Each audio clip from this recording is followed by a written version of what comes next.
السلام عليكم اخوتي، بخير مزيان لاباس عليكم؟ معكم اخوكم اشرف برو 28. اليوم جبت لكم واحد الدروس ديال المخالفات، تتمه ديال الدرس اللي كنت صيفط لكم في اليوتيوب شحال هادي. كما قالوا الاخوان صيفطنا شي فيديو اخر ديال المخالفات، ها هو، ولكن اسئله ما معاودينش، اسئله مختلفه على الاولانيين. هنايا تبعوا معايا مزيان. اللي ما فهمش شي حاجه يخلي لي في كومونتير انا ما فهمناش، ولا نعطيكم نمره التليفون في التواصل تما في كومونتيرات. مرحبا على راسي وعينيا. وما تنساوش اشتراك ولايك وبارطاج مع الاخوان كاملين باش القناه تزيد لقدام ان شاء الله باذن الله. وداك الشيء كيبقى باش الفضل ديالكم وفضل الله سبحانه وتعالى. يلا نبداو على بركه الله. السؤال الاول قال لكم هنايا: الحموله او المركبه، سمحنا ترك حموله او مركبه وسط طريق عام تعتبر عندي جنحه؟ نعم جواب واحد، لا جواب جوج. غادي يتم وضعها في المحجز على الفور؟ نعم جواب ثلاثة، لا جواب أربعة. نشرحوا بالدارجة ونمشيو بشوية عنا. ترك حمولة أو مركبة وسط طريق عام، سمحنا في الطوموبيل ديالنا أو السلعة ديالنا في واحد الطريق العمومية، ياك؟ اش كتسمى هذه؟ جنحة؟ نعم لا، قوليه نعم. غادي يتم وضعها في محجز على الفور؟ نعم لا، تنقول ليه نعم. الجواب صحيح تما كاين هو الواحد ثلاثة. علاش؟ حكيما حنا عارفين ان مدونة السير المغربية اش كتقول لك؟ اي واحد سمح في الطوموبيل ديالو او الحمولة ديالو في طريق عام تعتبر عندي جنحة، وغتخلص ليا التكاليف ديال ديباناج اللي دات لك السلعه ودات الطوموبيل، ونهار كبغي تخرجها تخرج غرامه ماليه صحيحه. مفهوم؟ تنقولوا فيها غرامه ماليه، فيها فوريان، فيها ديباناج، وفيها جنحه. صافي ديالك. والغرامه ماليه راه باديه من 5000 درهم حتى ل 10000 درهم. اغلب الاخوان تيقول لي 2000 درهم حتى 4000 درهم، لا 5000 درهم من 10000 درهم. صافي ديالك. اذا السياره لما تابعه الكارد كريس، ياك؟ اذا الكارد كريس السياره كامله غتمشي للفوريان والغرامه ماليه واش ودخلتو الديباناج. اذا جنحه هذه الواحد واش وثلاثه هو جواب صحيح. حيدوا هذا السؤال. كيتعاقب الجرح غير العامد لمستعمل الطريق. قال لك واحد السيد ضرب واحد السيد اخر، وهذاك السيد اللي صايق كان دار كسيده خايبه، ولكن ان هذا السيد هذا ما قاصدش يضرب. قال لك الجرح غير العام. شتي هو الجرح غير العام لمستعمل الطريق وتسبب له في العزل مؤقت عن العمل، بحال السيد غبروا على الخدمه شي مده ديال 30 يوم او 27 يوم او نقول حنا 60 يوم، ياك؟ واش ممكن تكون عنده فتره حبسيه؟ نعم لا، تنقول ليه نعم. سحب النقط؟ نعم لا، تنقول ليه نعم. الغرامه ماليه؟ نعم لا، تنقول ليه نعم. بالحجز المركبه باش طوموبيل فوريان؟ نقول ليه لا. علاش؟ انشرح لكم. دابا كان عندنا الضرب نوعان. عندنا الضرب نوعان. الضرب الاولاني كيتسمى الضرب او القتل العمد، الا كنا غنقصدو نضربو ولا محل فيه اللي ولا نكون بالدرجه حنا شي حسيفه، ياك؟ الا كنتي قاصد غضربو راه فيها فتره حبسيه، صاحب النقاط، غرامه ماليه وما لا نهايه بزاف. ولكن النقاط في القتل العمد اشنا هو 16 نقطه. اما الضرب او القتل غير العمد تتكون عنده شحال؟ 14 نقطه. وفتره حبسيه مناش كتبدا عندي عن العامين عن اكثر، من عامين لاكثر. بحالاش؟ بحال الاسئله كيصيفطوا امتحانات بزاف شفتهم بعينيا، قال لك واش من عامين 4 سنين، اما 4 سنين 6 سنين. فهم اش قالوا لي اغلب الاخوان اللي عندهم الدروس بزاف بحال شكل PDF؟ اش قالوا لك؟ عامين كاينه بوحده، لا راه باديه من عامين حتى 4 سنين. فهم ديالك؟ هذه بالشرط الا كان السيد دار واحد التنازل. فهم ديالك؟ هنا الغرامه ماليه نعم لا، اش نقولوا؟ نعم غرامه ماليه ضروريه، تنقولوا الواحد وجوج وثلاثه. صافي ديالك. اما الحجز المركبه لا، قد تكون الطوموبيل ماشي ديال ريسايكل. فهم ديالك؟ تنقول واحد وجوج وثلاثه. نحيدوا هذه. الحصة التربية الطرقية كتمكنني نسترجع 4 نقاط على الأكثر؟ نعم جواب واحد، لا جواب جوج. الحصة التربية الطرقية كتمكنني نسترجع 4 نقاط على الأكثر؟ نعم لا، تنقول ليه نعم صحيح. كيفاش؟ دابا ناخذ مثال 2 أشخاص. كاين واحد السيد عنده بيرمي جديد وكاين واحد السيد عنده بيرمي قديم. شكون اللي كيدوز ديك فتره السلامه التربيه الطرقيه؟ هما اللي عندهم الناس فتره اختباريه، ياك؟ وهاد الفتره الاختباريه اش قال لك؟ الا فقد السيد اكثر من ثلثين من النقاط اللي هي 20 نقطه، او تنقول العدد الكسري اللي هو 2/3 راه خاصو يدوز اجباري السلامه التربيه الطرقيه. صافي ديالك. ولكن ملي كيدوز امتحان ويدوز السلامه شحال كيرجعوا ليه؟ كيرجعوا ليه 4 النقاط. صافي ديالك، كيرجعوا ليه 4 النقاط، ولكن بشرط يمشيو ليه 2 من النقاط وينجح في الامتحان ديالو. صافي ديالك. تنقول شحال جاوب؟ الواحد هو جواب صحيح. ها هو اللي شرح دابا شتيه. خلال فترة اختبارية السائق المبتدئ ممكن يدوز الحصة التربية الطرقية إلى فقد أكثر من ثلث على النقط اللي هو مثلا نقولوا 1/3، ولا أكثر من 2 من النقط اللي هو 2/3، ولا كل النقط. الجواب 3. نعاودو. قال لك خلال فترة اختبارية. ها المشكل عندي فين كاين شتيه. قال لك خلال بيرمي جديد والسيد مبتدئ امتى غيدوز سلامة التربية الطرقية الى فقد 2 من النقاط اللي هي 2/3. اما 3 النقطة مازال ما عندوش، تتفوت عامين. تنقول شحال جواب؟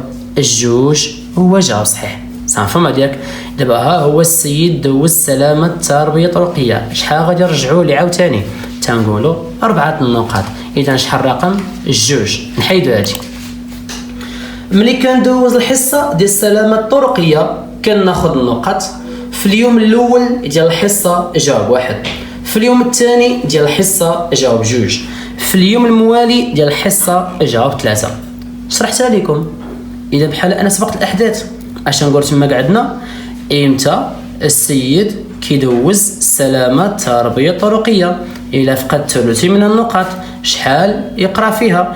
يقرا الحصه الاولى، الحصه الثانيه، الحصه المواليه، كيدوز فيها امتحان.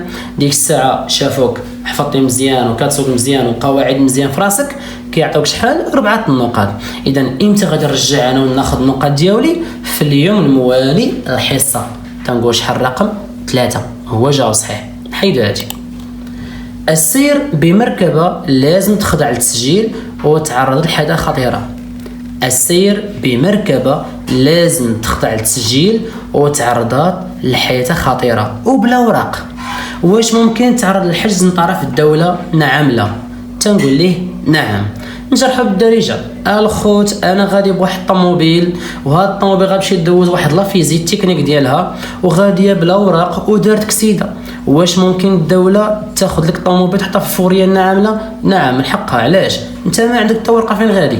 فما ديالك. اذا تنقولوا السير بمركبه لازم تخضع للتسجيل وتعرض لحادثه خطيره وبلا اوراق. واش ممكن تعرض للحجز من طرف الدوله؟ نعم لا. تنقولوا نعم هو جواب صحيح. نحيدو هادي. هنا السؤال قال لكم من الاخر سحب النقاط وخلال عام واحد وبدون اي مخالفات. واش ممكن الشيفور يرجع اوتوماتيكيا 2 النقاط؟ جواب 1. 4 النقاط؟ جواب 2. 6 النقاط؟ جواب 3. عام واحد. عقلوا معايا مزيان، هنا غنشرح لكم نطول شويه ديال الشرح. عندنا عام، عامين، 3 سنين. الى بك السؤال من الاخر بالدرجه عندنا من الاخر سحب النقاط وخلال عام واحد، ياك؟ قال لك انا بغيت نرجع واحد 4 نقاط 8 6 امتى؟ الا كان قال لي عام واحد راه كنرجعوا فيها 4 نقاط ولكن بشرط بدون مخالفه، مفهوم؟ بدون شي مصيبه تماكن، صافي ديالك. اما الا قال لي عامين كيرجعوا لي ما بين 8000 حتى 12، ما بين 8 نقاط حتى 12. الا قال لي 3 سنين كيرجعوا لي النقاط كاملين، صافي ديالك. اذا هنا السؤال واش طلب لي عام ولا طلب لي عامين ولا 3 سنين؟ ها هي خلال عام وبدون اي مخالفه شحال يرجعوا لي؟ 4 نقاط، صافي ديالك. نحيد هادي رقم 2 جواب صحيح. اعلى مجموع النقاط ديال بيرمي السياقه هو 20 نقطه، 30 نقطه، 40 نقطه. الجواب صحيح راه ساهل ماهل. اعلى مجموع النقاط ديال بيرمي اللي عندكم اللي هو 30 نقطه، واعلى مجموع النقاط البيرمي الجديد 20 نقطه و40 كاينها في المدارس، مفهوم ديالك. اعلى مجموع النقاط ديال رخصه السياقه بالمغربيه تتكون عندي 30 نقطه وبيرمي جديد 20 نقطه، فهمت ياك؟ اذا الا قال لكم اثناء فتره اختباريه شحال النقاط ديالي، قول لي 20. الا قال لك بعد فتره اختباريه شحال النقاط، قول لي 30. وإلا قال لك قبل فتره اختباريه ما كاينش النقاط، راك باقي في المدرسه. فهمت ياك؟ اذا شحال نقول جواب عندنا هنايا 30 نقطه هو جواب صحيح. رقم 2 نحيدو هادي. هنا السؤال قال لكم نبدل مكان الحيطه باش نحد من المسؤوليه ديالي تعتبر جنحه. قال لك هاد السيد الا حولتيه مثلا جريتيه ياك وقلتي يلا نديك لهيه ونشرو تماكن، واش تسمى هادي؟ جنحه. نتوما عارفين انكم ضربتوا شي واحد مات ولا ما ماتش، سور ديك الطوموبيل زوريقاتك وقصد لا بريغاد ولا قصد الكوميساريه ياك، ولا تسنى تيجي للمخزن وسرع عندهم. هناش قالك السؤال نبدل مكان الحيطه باش نحد من المسؤوليه ديالي تعتبر جنحه. بصح نيت راه باينه هادي، بحال قلت ليه ارى ليا نمشي نحول السيد نديه لهيه، عرفت ديتي لهيه اش غير مثلا الشرطه ولا الجندار تقول لك فين شلنا السيد غادي نعبروا حنا لوريط ديالنا. الا عبرنا مثلا لقينا مليوح ب5 متر و10 متر و100 متر تيقول لك كحلتيها، باش كحلتيها جاي طاير. اما الا كان بحال التموضع هذا تيقول بحال السيد كان خارج شويه وزق داخل فيه موبيكالا، تتكون واحد القضيه شويه مرخفه. فهمت ياك؟ اما الا حولتيه وحيدتيه من بلاصتو كتسمى جنحه. اذا السيد ما تقيسوش ما تحولوش، كاع اللي بتعاونوا تكي على جنب اليمين ديالو. واش انت خوت ياك؟ تنقول شحال جاوب الواحد. راه اول عام نقوم به هو نحمي مكان الحيطه وننبه ليه. فهمت ياك؟ حيد هادي الواحد. افقدت النقاط ديالي كاملين، يمكن لي نستعمل دراجه ناريه؟ نعم لا. تنقول ليه لا. علاش؟ دابا قال لكم فقدت النقاط ديالي كاملين، ممكن نسوق هذا الموتور هذا؟ نعم لا. تنقول ليه لا. علاش؟ حيت نقولوا حنا موتور انا بيرمي راه بيرمي ا وبيرمي ا واحد اللي هو بيرمي الف. وإلا قال لك انا بيرمي عندي نجحت فهمت مثلا في كاميو الكار رموك مثلا 46 الى 46 ياك، الا مشى لي النقاط كاملين في الكار راه مشى لك حتى الموتور والطوموبيل. كما قلت لكم في واحد الفيديو ان النقاط موحدين كاملين، عندك من ا تلاش تالاو سي والاو دي اللي هو طوموبيل كاميو كار رموك وهذا وكار جار. اشنو الا عندك 30 نقطه ومشات 30 نقطه في شي صنف ياك، حلم بهذا الموتور هو مشى لك. فهمت ياك؟ علاش الواحد هو ما تخليوش يديو بيرمي ديالكم. فهمت ياك؟ اذا فقدت النقاط ديالي، يمكن استعمال دراجه ناريه؟ نعم لا. قول ليه لا. مشى الحال ومشى البيرمي. تنقول شحال رقم 2. غادي نرجع جميع النقاط ديالي الا ما ارتكبتش حتى شي مخالفه. خلال عام واحد جاوب 1، عامين جاوب 2، 3 سنين جاوب 3، 5 سنين جاوب 4. نشرحها عاوتاني بالدارجه واخا قلتها لكم. قالك الخوت امتى غادي نرجع انايا جميع النقاط ديالي؟ امتى؟ واش عام؟ قول ليه لا. عام كيرجع في 4 النقاط. واش عامين؟ قول ليه لا. عامين كيرجع ما بين 8 حتى 12. واش 3 سنين؟ قول ليه نعم. فهمت ياك؟ تنقول 3 سنين هو جواب صحيح، ولكن شنو هو الشرط؟ بدون ارتكاب مخالفه. صح فهمت ياك؟ تنقول شحال رقم 3 هو جواب صحيح. دازت الفتره الاختباريه بلا ما فقدت حتى شي نقطه من رصيد رخص السياقه ديالي. واش غادي يكون عندي 20 نقطه؟ جاوب 1، ولا 30 نقطه؟ جاوب 2. عقلوا السؤال اش قال لكم؟ دازت فتره اختباريه، قال لك بيرمي جديد بصح ما بقاش فات. شحال نقطه عندكم؟ 30 نقطه. اذا ندوزو هذه ما نتعمقوش بزاف. شحال رقم 2. اما الا قال لكم عندي فتره اختباريه جديده قولوا 20 نقطه. اذا القوال فين كاينين في صيغه السؤال دازت وبعد 30 نحيدوا هذه. رقم 2 هو جواب صحيح.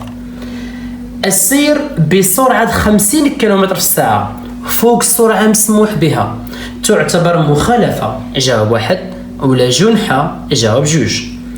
السير بسرعه 50 كيلومتر في الساعه فوق السرعه المسموح بها تعتبر عندي مخالفه؟ جاوب 1، ولا جنحه؟ جاوب 2. هنا غنتعطل شويه. عندكم قانون السير في السرعه اش قال لكم؟ الا فت السرعه ب7 او فوق 7 ب7 تلاش حتى 19 كتسمى المخالفة الدرجة اشنو الثالثة، والنقاط لا شيء. إلا فتنا السرعة من فوق 20 أو ب20 الفوق اشنو تال 29 تتسمى المخالفة الدرجة الثانية ناقص 2 النقاط. قال لك إلا فتنا السرعة ب30 أو قلنا فوق 30 تالاش تال 49 كتسمى هذه المخالفة الدرجة الأولى ناقص 4 النقاط. أما إلا فتنا السرعة ب50 كيلومتر الساعة الفوق بحال مثلا غادي ب50 60 الفوق اش قال لك جنحة اللي هي ناقص 6 النقاط. ولكن كاين بعض القواعد تنقولوا حنا 7 مقبولة، وبعض المرات 20 داخله مع المخالفه الدرجه الثالثه، وبعض المرات 30 داخله مع المخالفه الدرجه الثانيه. دابا نديرو في واحد الفيديو اخر عاوتاني، الا طولت هنا بزاف كلشي غيمل صافي ما ديالك. اذا القاعده شدوها، السير بسرعه 50 كيلومتر الساعه فوق السرعه المسموح بها، انت عندك حدك هنا 100 مشيتي ليا 151 160 170 شنو هي هذه جنحه. وجنحه شحال النقط كيمشيو ليا 6. اذا شحال الرقم 2 هو جواب صحيح. عدم إدلاء بشهادة التأمين غيتعاقب عليه بغرامة مالية؟ نعم لا. هذا سؤال سهل مهل. أنت ما باغاش تعطي لاسيرونس أو عدم إدلاء بشهادة التأمين ياك، ممكن السيد مخزن يعاقبك نعم لا؟ نعم، كيتسمى عندنا بحاجة رفض الامتثال فهمت ديالك. ثاني حاجة ممكن يتم توقيف المركب في أي مكان نعم لا؟ قول لي نعم، ما تيخليش الطوموبيل تزعزع من بلاصتها فهم. إلا كانت لاسيرونس وافية أنت راك عارف اشنو فيها 6000 درهم خطيه فما ديالك والفوريال وما لا نهايه. اما الا كانت لاسيرونس غير نسيتيها وفي الدار وجابك شي واحد ديك الساعه فيها مخالفه وغرامه عاديه صافي فما ديالك. ها رقم 1 كاينه. واش ممكن يوقف لك مركب هذيك الساعه ما يخليكش تزيد؟ نعم لا؟ قول لي نعم. اش كيدير لك؟ كيدير لك كارت كريز باش كيضمن الحق ديالو. تنقول 1 واش و3 هو جواب صحيح. كل صار تخلى على المركبه ديالو ولا الحموله ديالو على الطريق العام غادي يتعرض لغرامه ماليه. جواب 1. لسحب النقط. جواب 2. الحجز المركبه على الفور. جواب 3. السؤال شرحته لكم غير الاول جانب بواحد 4 الاسئله، اما دابا 3 اسئله. كل شيفور تخلى على المركبه ديالو ولا الحموله ديالو غادي يتعرض لغرامه ماليه. نعم لا؟ نعم. وشحال قلنا عليها؟ من 5000 درهم حتى ل 10000 درهم. صاحب النقاط نعم لا؟ تنقول ليه لا، حيت النقاط تابعه لمن؟ تابعه للشيفور. اما حنا على كنتكلموا على الحموله والمركبه. واش ممكن الحجز المركبه على الفور في الفوريه؟ نعم لا؟ قول ليه نعم. نخلصوا الديباناج؟ نعم. اذا شحال جواب؟ 1 و3 هو جواب صحيح. خوت فهمتوا ياك؟ يمكن المبلغ الغرامة ينقص إلى خلصتها مباشرة العام محرر المحضر. يمكن الغرامة ديال المبلغ ينقص إلى خلصتها مباشرة العام محرر المحضر. نعم لا؟ هذا سؤال سهل عاوتاني. كاع الإخوة اللي عندهم دابا معايا هنا في الفيديو وكل شيء مع كما كنت أنا كندير اللايف، وإن شاء الله دابا ندير لكم اللايف عاوتاني غير غنمشي ليا التليفون غنصايبو عاوتاني. اش قال لكم؟ إلا عندكم خطية 700 درهم اللي هي مخالفة الدرجة الأولى، إلا خلصتوها في نص النهار خلصوا لي شحال؟ 400 درهم مفهوم ديالك. الا عندكم مخالفه الدرجه الثانيه الثمن 500 درهم تخلصوها في نص النهار تخلصوا لي 300 درهم. الا عندكم مخالفه الدرجه الثالثه 300 درهم خلصتوا في نص النهار تخلصوا 150 درهم. اذا هادشي اللي شرحت هادشي واش هادشي موافق مع السؤال؟ نعم لا؟ نعم. اذا ممكن مبلغ الغرامه ينقص الى خلصتها مباشره العام محرر المحضر. نعم لا؟ قول لي نعم. تنقول شحال جاب؟ 1 هو جواب صحيح. خوت فهمتوا ياك؟ اذا 1 هو جواب صحيح. استعمال رخص سياقه مزيفه او مزوره تعتبر عندي مخالفه عاديه بحال حتى حاجه موقع. جواب 1. ولا جنحه المحكمه. الجواب 2. العقوبه الحبسيه القصوى لهذه المخالفه هي 3 سنوات. جواب 3. ولا 6 شهور. الجواب 4. الجواب صحيح 2 و3. وعقلوا معايا مزيان، اي واحد عنده شي ورق مزورين، طوموبيل مزوره، المادركه مزوره، كلشي مزور، كاع الوثائق رخص السياقه مزوره ياك، اش كتسمى هذه؟ جنحه. والعقوبه الحبسيه القصوى، حيت من هنا قال لك هنا قصوى، شفتوا ها هي القصوى هي 3 سنوات صافي فما ديالك. اما العقوبه الحبسيه الادنى هي 6 شهور، باديه من 6 شهور حتى 3 سنوات. اذا السؤال واش بغى لي القصوى ولا بغى الادنى؟ تنقول القصوى. اذا اوراق مزورين العقوبه حبسيه 3 سنين، ولكن عدم اجتياز الامتحان ديال البيرمي شحال نقولوا؟ 2 عام.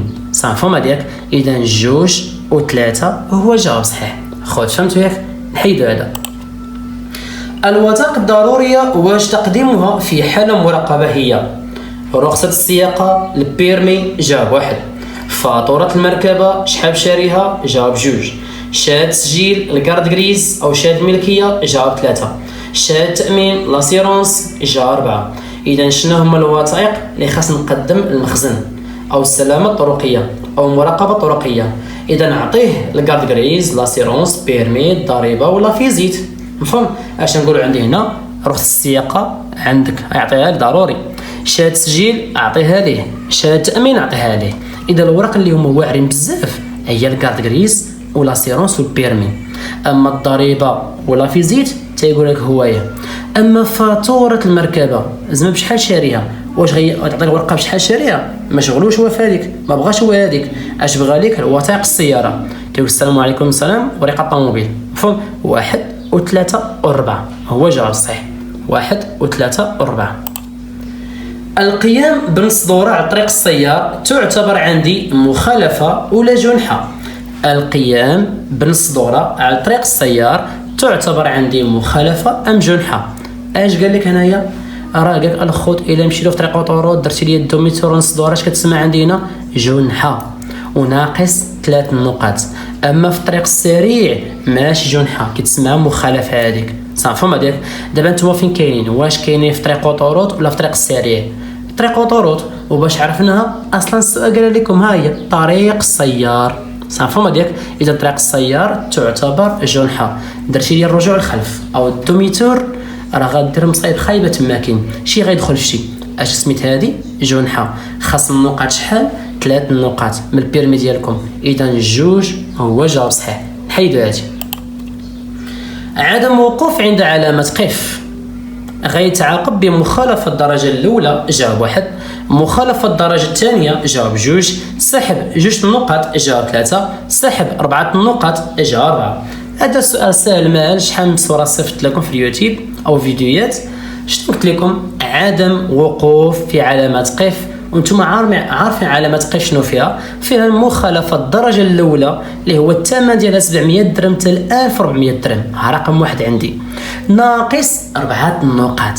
صافي ما ديالك؟ ناقص 4 نقاط. إذا الواحد واش؟